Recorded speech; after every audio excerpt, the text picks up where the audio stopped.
ahead and get started on the study sessions. We have 4 study sessions this evening. We're going to start with city-owned property located south of 10200 Slater Avenue. How many requests do we have to speak? Approximately 20. Okay, 20. So 3 minutes each. We're going to do 3 minutes. That's an hour. So if you're saying the same comments of everybody else, you're welcome to say ditto or, add something new if you'd like, or you could take full 3 minutes, whatever you're comfortable with. Everybody has a chance to speak. At this point, I am going to recuse myself. Unfortunately, I'm not allowed to participate in this proceeding because I live within 500 feet of the property. So as much as I would love to be involved with this conversation, legally I'm not allowed to. So at this point, I'm going to step outside and turn the meeting over to Vice Mayor Bowie. Once again, thank you, Mayor, for the clarifications. And if you would please start with the presentation. Thank you.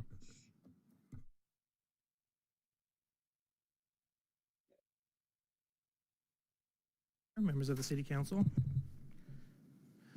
So this is a continuation of a study session we started at your last City Council meeting. I'll go over the presentation from that meeting, but in essence, what we're talking about is the area south of this building.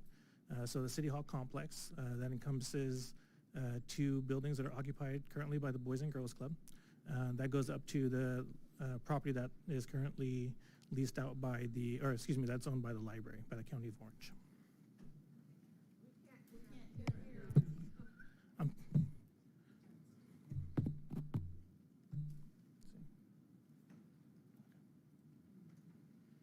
I adjusted the speaker volume.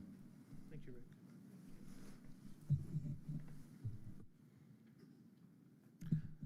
So again, we're here as a part of a initial discussion to gather input and talk about the future of that site, what we'd like to see occur on that portion of the City Hall complex.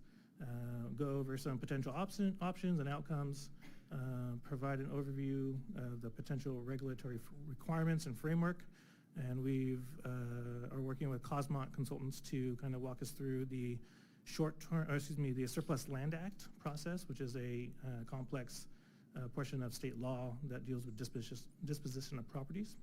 And then also report on any city findings after initial discussions with the development community.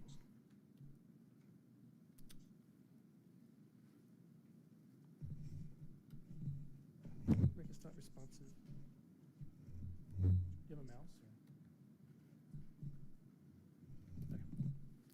So again, this is part of the City Hall complex. It's part of the same property as City Hall.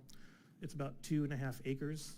At the last meeting, we heard input that the southern portion of the parking area may be needed if we do anything in the future. That should remain in place, and so that's one of the comments. And so really the size and the shape can be adjusted as the needs go. But in essence, that's the area that that's under discussion. There's 2 existing buildings. One's 9,200 square feet. The other is 9,311 square feet. One was constructed in 1964. The other one was in 71. And again, they're occupied by the Boys and Girls Club of Huntington Valley. And they're in need of significant repair. Just had a walkthrough myself last week, and you can see that there's some need in terms of repairs and whatnot for the long term for those buildings.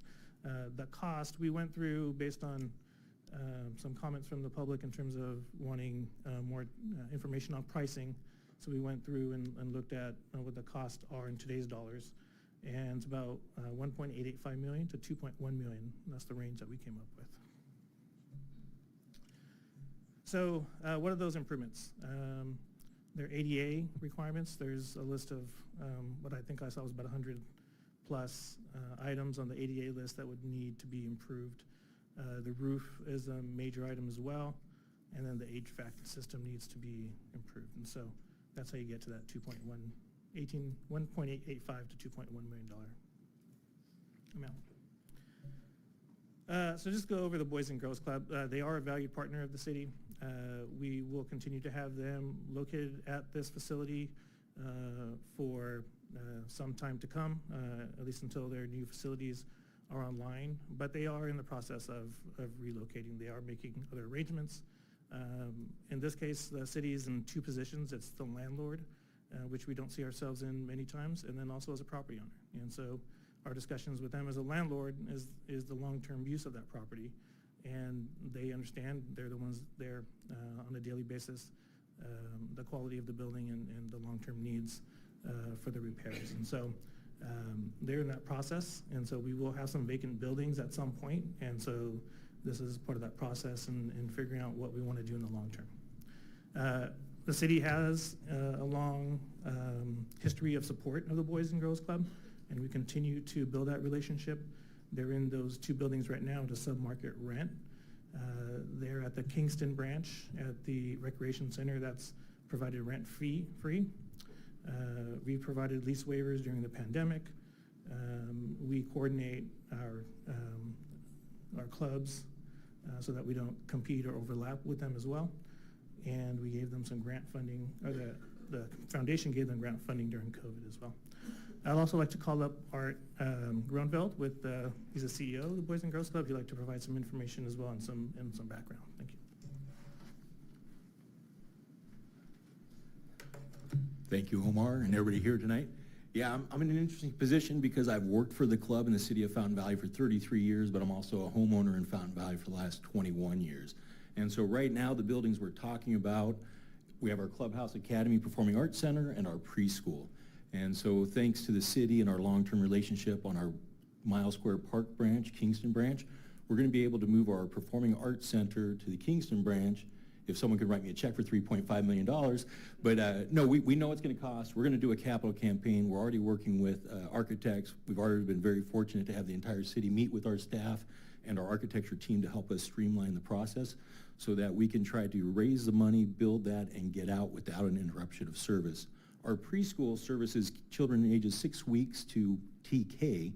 Right now, there's a little over 90 children in the program. We usually average about 120. We always drop down at the beginning of September. And right now, we don't have a plan or a home for our preschool, but we've moved that preschool 3 separate times. It's not something we haven't done before, and it's something we're aligned and planning to do because besides the children and families that we serve, I also employ 40 adults, some of them who've been with me for over 30 years that have taken care of my very own children. I care about them significantly. So we plan to move that preschool. We're looking for options. I've been working for Maggie for the last couple of years, and some of the things that need to be said, the Boys and Girls Club has been on a month-to-month lease for our properties for the last 5 years. When Rob Houston was city manager, there was a plan to redevelop it. We know what the cities wanted to do. Of course, right, we made a great home over there. I think there's probably some families here today that are going to share what a great program it is. We made a great home for those families, and we plan to continue that, right?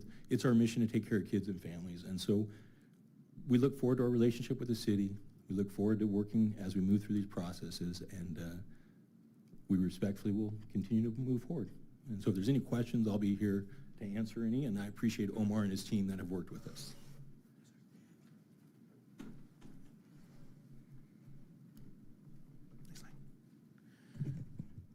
So with that, I'd like to turn to site alternatives. So we know that the buildings are in need of significant repair, that the Boys and Girls Club is making arrangements for alternative facilities, and so what can we do for the long-term future of that site? And so one option is to leave the site in its current state, leave the buildings there. They're not up to ADA standards and whatnot. They'll just kind of deteriorate over time. We know that demand for office space is low, and so we can try to find a new tenant, but it's very difficult to find tenants for existing office spaces. We're working with existing office owners in the city who are looking at options for their spaces, and so we know that demand for office is low given the change to work from home and hybrid work patterns. Next slide, Rick. We could demolish the buildings, remove the buildings, and have the site in a vacant state. And but the issue there is that we would be missing some potential revenue generating opportunity if there was one out there. Next slide. It could be residential.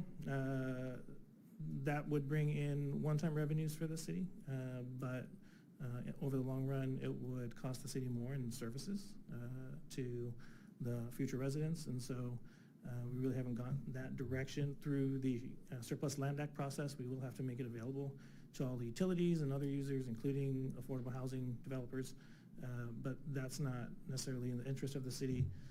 We also went through our housing element and general plan update recently. This was not one of the properties identified to meet our regional housing needs assessment obligations, those 5,000 units that we have to accommodate in the city through 2029.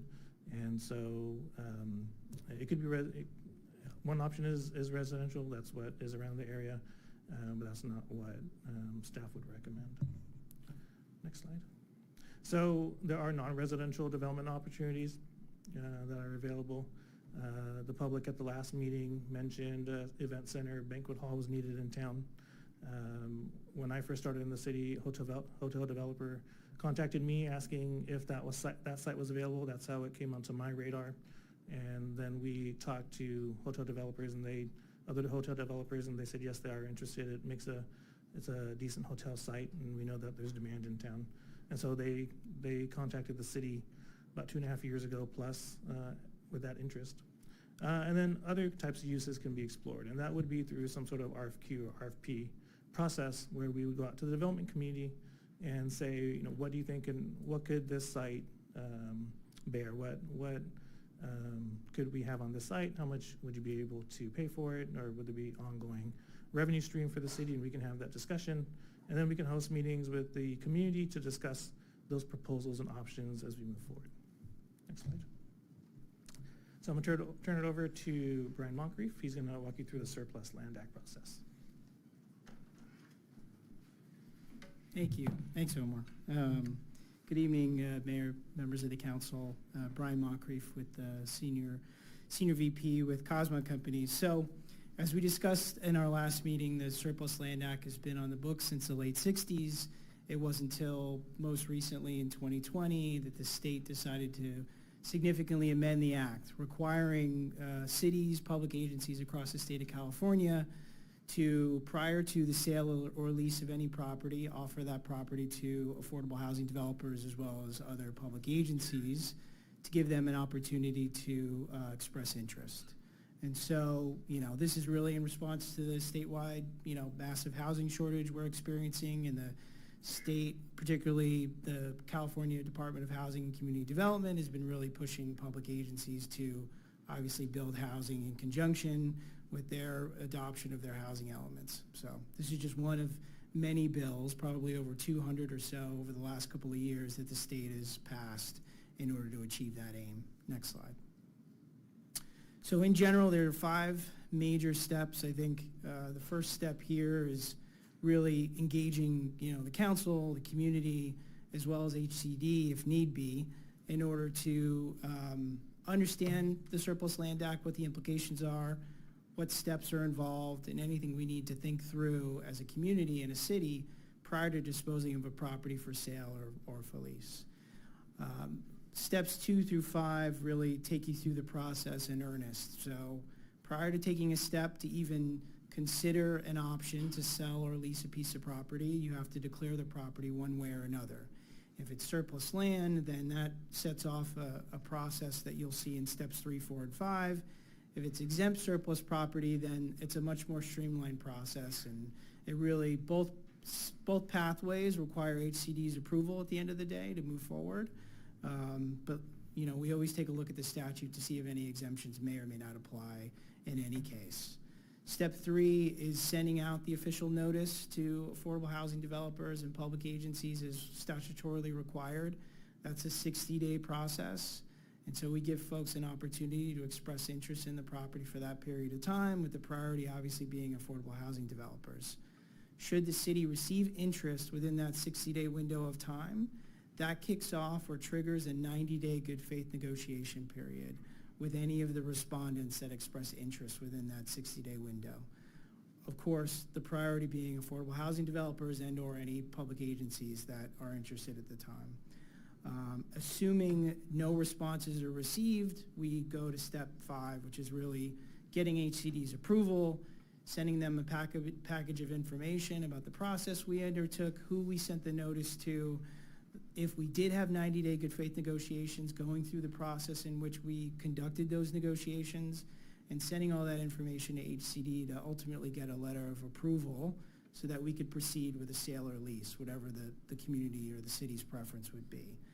And then, assuming we don't come to terms, or we don't agree on price or terms with any prospective respondent, then the city has to put an affordable housing covenant on the property, which effectively says, in the future, if you decide to build residential, 10 or more units on this piece of property, 15% of those units need to be set aside for lower income households. And so that's the state's way to sort of have a long-term covenant on the property, should a city decide in the future they want housing. You're not precluded from doing other uses, should you get HCD's approval that you complied with the process. Could be hotel, could be commercial, or any other use that there's market demand for. But if it were to be housing, then that covenant would get triggered. Next slide. What if it's less than 10 houses? It's okay to answer that question for the...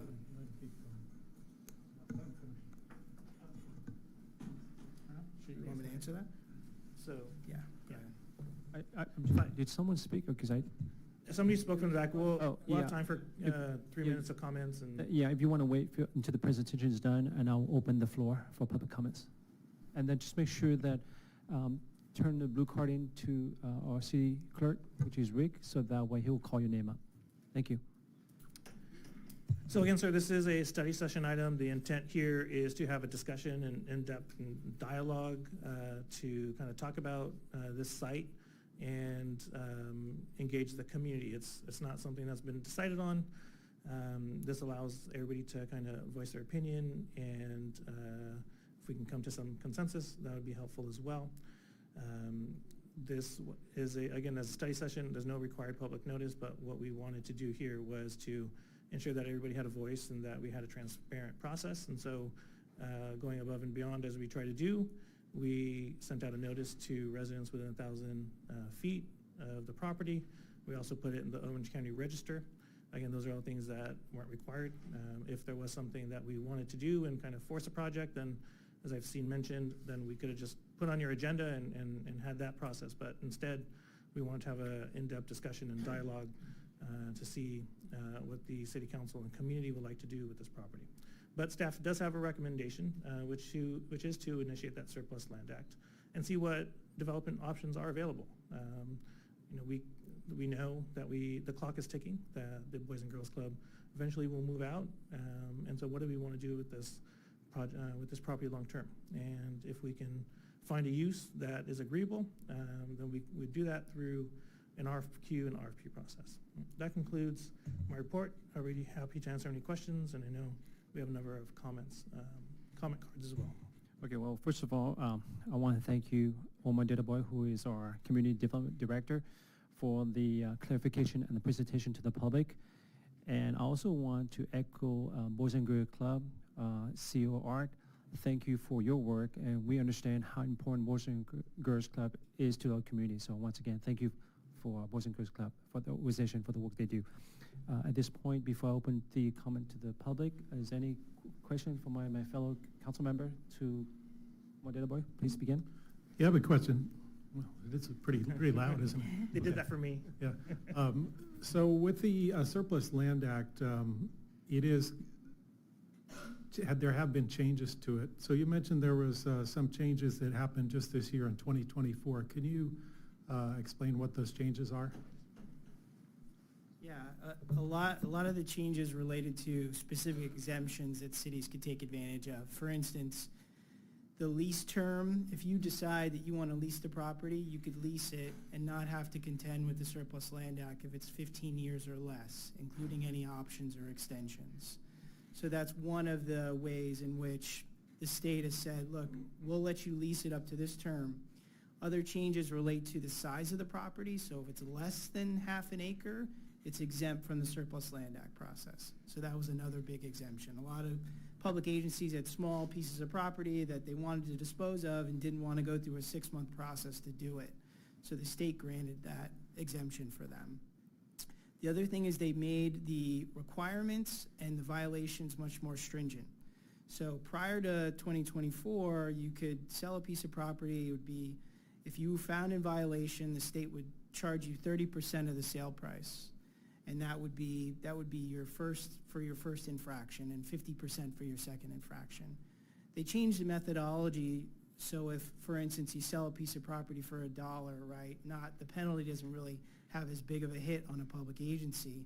So now the law says if it's the higher of the appraised value or the sale price. So they're imposing a penalty based on maybe not necessarily your sale price, but what the fair market value of the property would be today. So those are some of the smaller changes. There are a lot of other sort of more smaller and nuanced changes, but those are the bulk of it. I have a question, just in general. Let's say that we sort of left the building alone, the Boys and Girls Club moved out.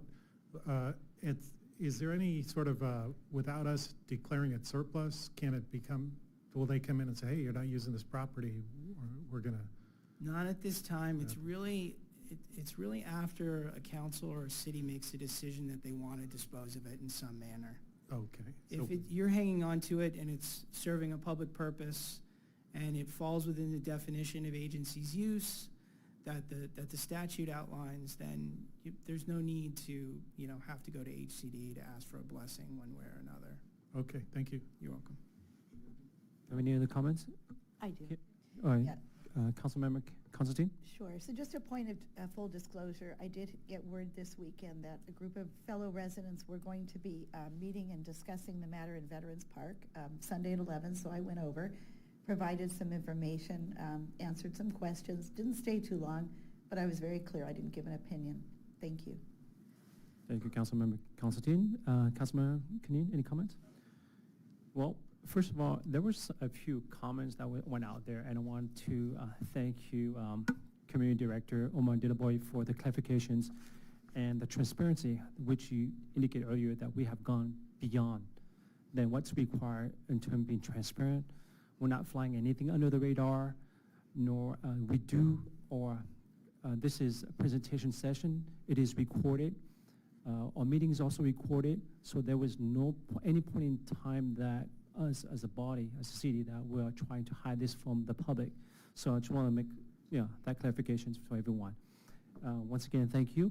And I'll go ahead and open the floor for a 3-minute public comments. And if you have any comments you would like to make, just please turn in the blue card once again, to our City Clerk Millers, and I'll go ahead and start open the floor. Our first speaker is Leston Trueblood.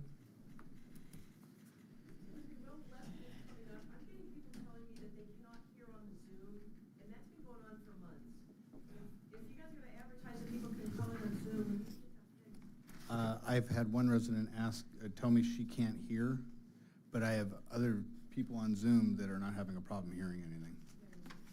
So. I've been in 2 meetings that have problems. Leston Trueblood. And each person has 3 minutes to speak. 3 minutes doesn't leave me with a lot of time to be diplomatic, so I'm going to get right to the point. First of all, $1.885 or $2.18 million. Susan Sarastri just sold her house for that. So are you telling me that we can't spend the money to fix what we have when Sarastri sold her house for this much money? Come on, folks. You're already a landlord. And no matter what people think, you own the property. The city owns the property. The residents own the property where Mike Thompson's is.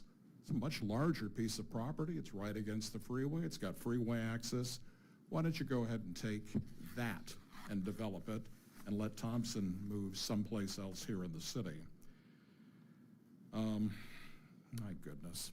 You know, this just seems like another power play vision of not the citizens of Fountain Valley, but the grand vision of Fountain Valley Upper City Management to sell off this property to developers for a multi-story, possibly high density of homes and possibly a hotel. We need to follow the money trail of developers who are making large campaign contributions, I should say, to individuals that are running and rerunning possibly for the Fountain Valley City Council. Ted, are you listening to me? You're not making eye contact with me. I'm actually putting your notes. Are you? Yeah. Okay. Thank you. Sure. So we need to watch it, look at that and investigate who are, is working with developers with money before you vote this year. I truly believe there's going to be a phase 2, and I've already given it a name. It's called the sham plan. Implemented in phase 2 of this, City Hall property is also going to be sold off to developers, and I really believe it's going to be torn down. I believe we have a few large egos in this city that are involved that want a new City Hall facility in a new location that is more palatial to their liking. Some city council members don't like their offices because they see people going in and out of bathrooms, from what I understand. We need to protect quality of life for residents. You guys work for us. We don't work for you, but we can vote you out. You need to protect a beautiful, tree-filled environment for daycare and children activities, and even for seniors to sit around and read a book if they want to. Take that community center and make it a place for city gatherings. Make it a community playhouse. We really have nothing else in town except for the Saigon Playhouse, or whatever that thing is called. And we need a safe environment near the police department and the library. Thank you.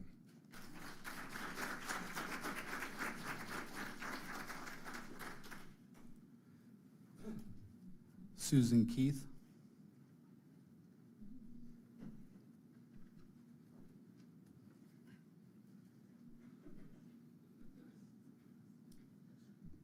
Thank you, City Council and fellow neighbors.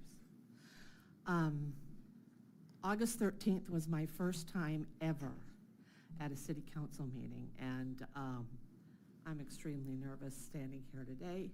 And my name is Sue Keith. I wrote this all down. My husband Gary, my daughter, son-in-law, and granddaughter, we all live together on Los Alamos Street. My parents bought the house, and we moved in 1968. I was in the 6th grade and was in the very first class to go to Cox School, which was K through 8 at the time. Veterans Park here was a horse farm, and all the houses around our particular tract were not there, and it was dirt fields that we used to build forts in and play. In 1988, we bought the house from my parents and raised our kids there because I freaking love Fountain Valley. They all went to the same schools that I did, and now my daughter and her family are back living with us. We love the family vibe in Fountain Valley. Oh, man. And a group of us parents that raised our kids went to school together, raised our kids together, and carpooled everywhere. My kids took classes, rec classes at the community center. I am opposed to another hotel or apartment complex on this site, as this has always been the center of our city. There are plenty of apartment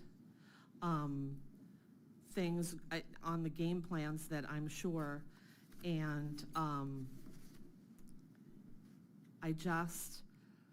opposed to that. I would like to see us as concerned about how people feel about that as we are about the 4-day work week, which there are so many opportunities to give feedback about that. I don't know how many people get the Register or even get a newspaper in this day and age, but there a lot of neighbors just in our tract never heard of the, they didn't get the 1,000-foot thing. So I just would like for there to be a place to be heard of the people here. The traffic is already a nightmare with the overflow traffic from the Havens and from the condos here on our street, Los Alamos. Having a funnel to go out on our street be the only way for a hotel for people coming and going is going to create a nightmare between Rainbow Circle coming out and accessing Slater and all the stuff that's already going on there. This is not going to be a nice place to live, especially for those of us centrally located here. Thank you. Susan, your time's up. Ben Nielsen.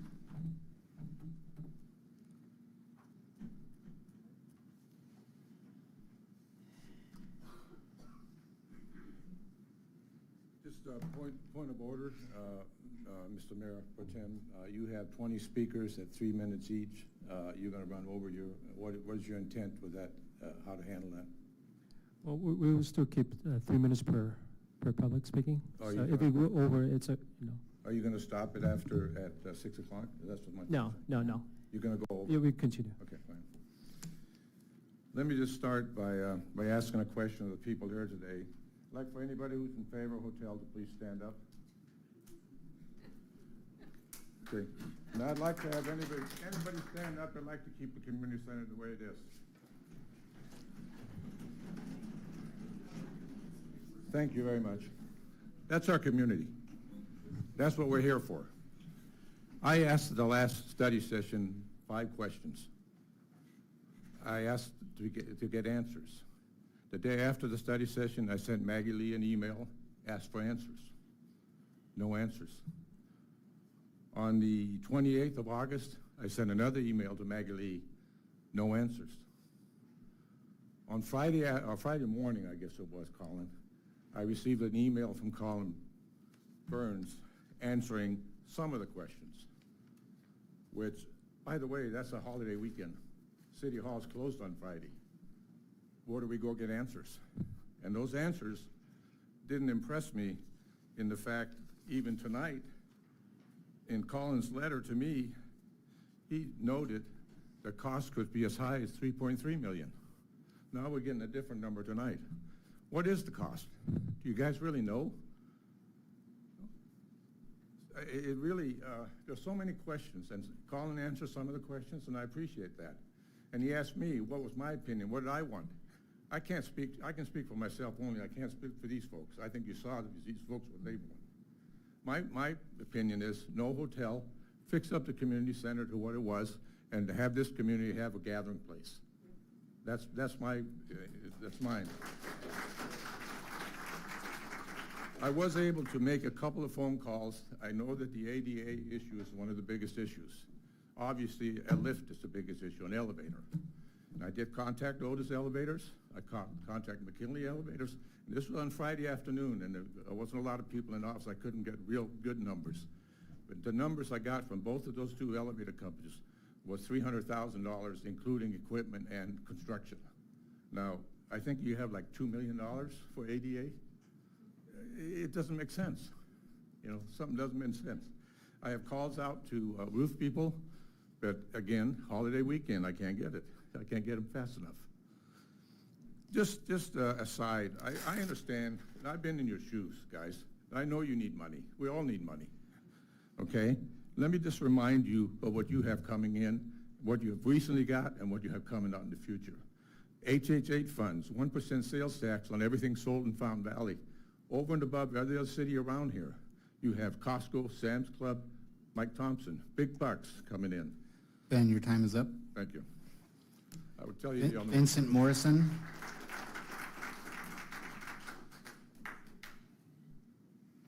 Hello.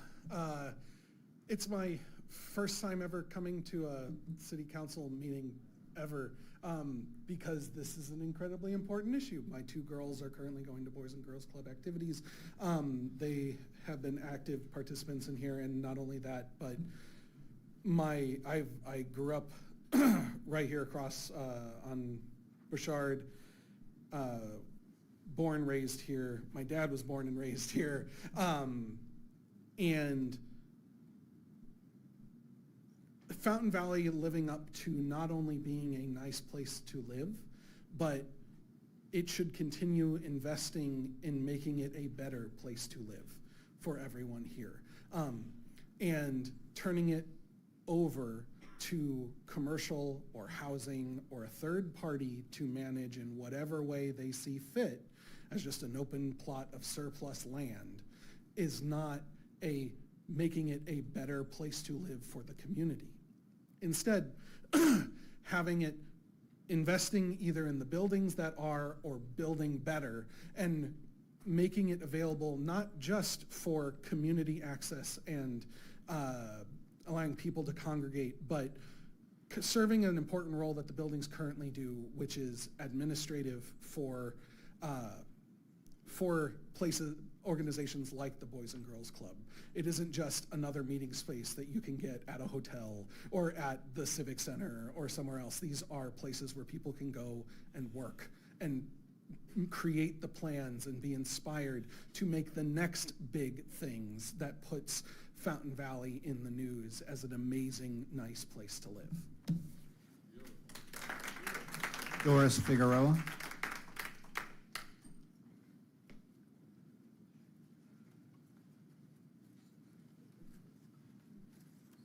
Hello. This is not my first time to a meeting, but it is the first time that I've spoken. As others have said, it's a very important issue that we need to reach out to you guys and let you know how we feel. We don't have all the facts. I think some of the facts are not being told to us, my opinion. When are we going to see the environmental impact report? Because from when they built the condos, I'm sorry, but I don't believe that was an accurate impact report. The traffic increased. As people have mentioned, I live on Rainbow Circle. I've lived here since 1975, and I've seen that increase. I've seen the parking from the Havens, people parking on our street, parking on Los Alamos, impacting how we live and impacting everybody around us. So that's one thing to consider, which I don't think has been considered before when the condos were built. You already want to build an apartment complex across over at Silky Sullivan's with stores. That's going to bring more traffic. You're now asking us to agree or accept a new possible apartment complex or a 4-story hotel that's out of control. I think it's time that you guys start listening to the community, start listening to our concerns, our opposition, and you need to start taking us into account. We need something for the community. Miles Square Park is over there. They have big things going on. I get it. But it's not the family community complex that we need. I understand you guys want money coming in, but this is not the way to do it. There's got to be another solution. There's got to be another way, and something that you guys need to get together, have the community's input, and build something else. Or, as we have said, fix this that we have here, put the money into that, give back to the community, give back to the kids. The kids are the concern. We grew up going to the Boys and Girls Club. We grew up going to the rec center at Miles Square, and I got to enjoy Girl Scout meetings right here in the building. I got to take classes through the community when it was here and not at the rec center. So these are all things that I have experienced, and I think the new generation needs to be able to experience, and a safe community, a safe area they can be at. So I just feel it's time for you guys to take the community into account. Thank you.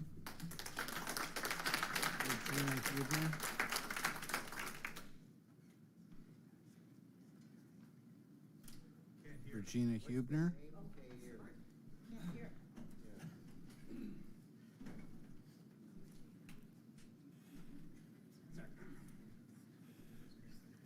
Good evening, everyone. My name is Regina Hubner, long-term resident of Fountain Valley of over 38 years. And as many people have said, I live in this community. My children have gone to the community center here, done dance classes, art classes, that help them become the people they are and helping us build Fountain Valley.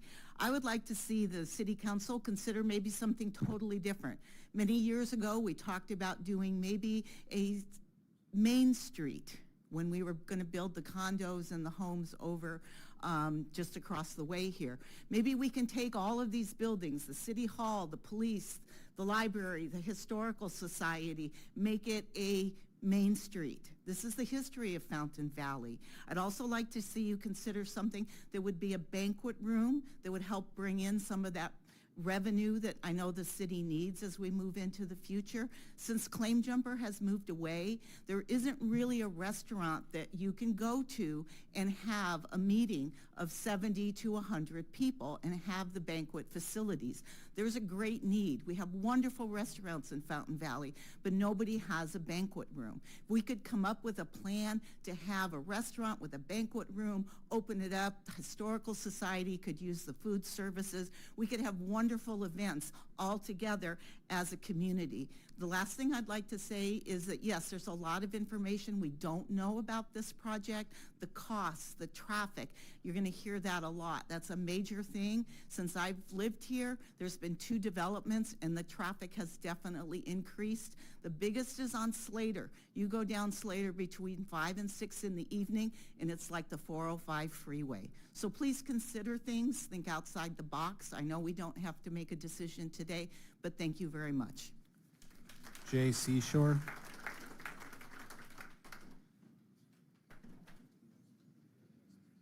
Council members, thank you for the opportunity to speak. I'll be brief. I don't want to repeat what others have said. I see the sign right in front of me and says Fountain Valley, a nice place to live. And here we are talking about raising a child care center and a community center. There are no alternatives to it. You are not proposing rebuilding, restoring. I wonder how long it has taken to get to this point right now. The ADA requirements have been in effect for over 20 years. Why hasn't the center been updated with that?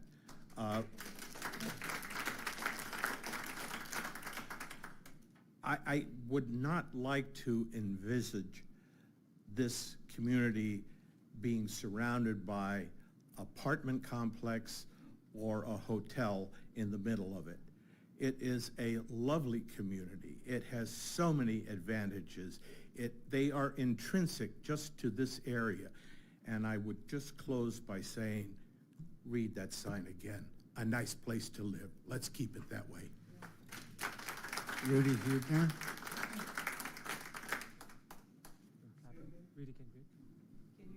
Rudy Hubner.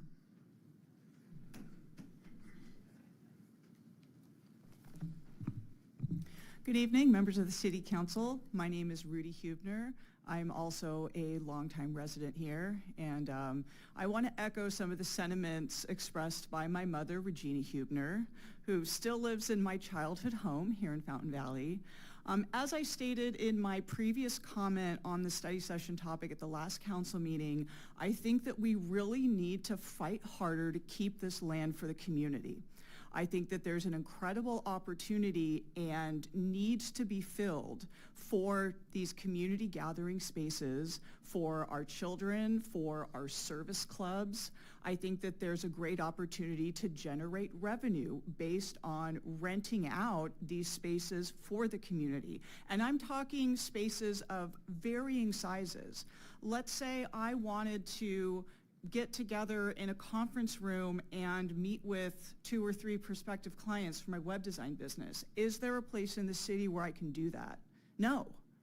And so I think if we really want to consider how we can keep this as a community space that still generates revenue, let's come up with some creative ideas where we can create and fill these gaps that we need in the community for these gathering places. And this is the perfect place to do it because this really is the cultural heart of the city.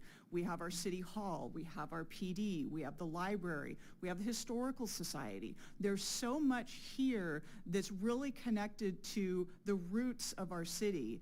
And we would really be doing ourselves a disservice if we sell off this parcel of land and make it another commercial endeavor.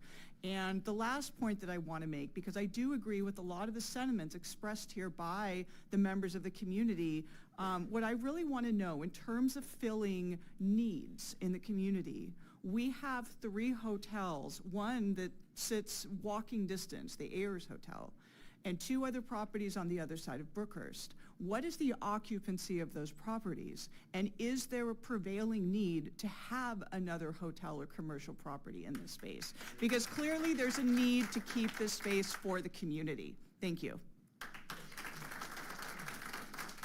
Rochelle Chalk.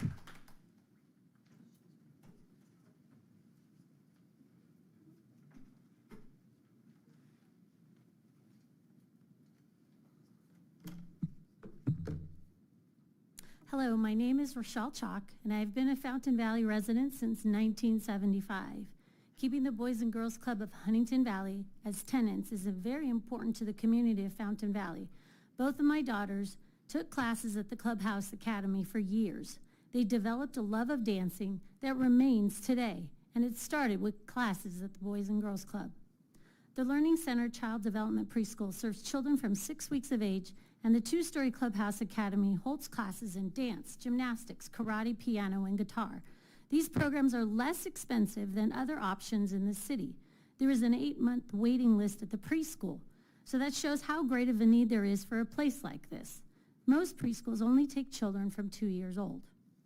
Our future is the next generation. Being a teacher for years now, I have seen how having children participate in extracurricular activities keeps them from getting into trouble. If the city loses the Clubhouse Academy and all of its arts and sports there, it will cause children to not participate in any extracurricular activities, and subsequently, they will learn to make poor choices as children and as they continue to grow as teenagers and adults.